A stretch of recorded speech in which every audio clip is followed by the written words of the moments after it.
Kuilun partaalla järjestetään tässä syyskuussa ja otetaan tässä kuvia jonkun verran tästä järjestelyistä ja ympäristöstä, minkälaista maisemaa on sitten tiedossa syksyllä. Ja tää tulee Laukaa-infon sivulle, jotenka katsotaan sieltä sitten lisää. Jossain. No, Tervetuloa koululla on se valokuvanäyttely. Sielläkö se on? Niin, on se valokuvanäyttely. Niin, että ei täällä. Ei.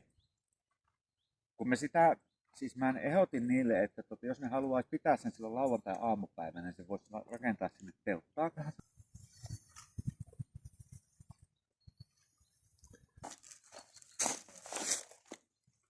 Olemme tässä niin sanotusti suurin piirtein teltan kulman kohdalla. Tai itse asiassa ei, koska sehän tulee tonne. Syksyllähän syyskuussa järjestetään Lievestuoreella festivaalit, musiikkivalofestivaalit ja siellä on ohjelmaa kaiken ikäisille. Pari iltaa vetää aikuiseen makuun ja sunnuntaina vähän sitten koko perheelle ja lapsille ja lapsenmielisille ja kaikki muut siltä väliltä. Ja tilannehan on tällä hetkellä sinällään hyvä. Meillä on kaikki artistit on kiinnitetty ja sovittu ja lipunmyyntiä on harrastettu pari kuukautta ja tänään niin kuin itse asiassa suoraan aletaan yhden päivän lippujen myynti jo ja tässä suunnitellaan parasta aikaa, kun kevät tuli ja lumi suli, niin teltan paikkoja ja mihinkä tulee minkäkinlaisia palveluja ja niin poispäin.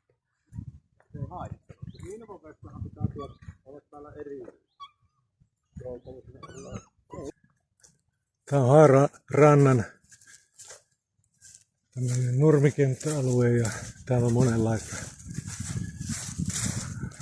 Täällä on venepaikkaa ja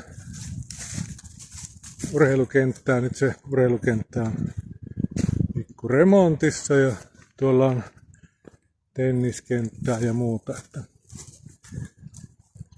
on joka lähtö.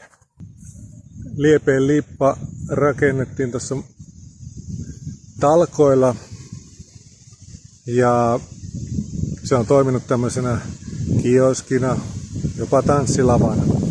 Kuilu löytyy tuolta vastarannalta.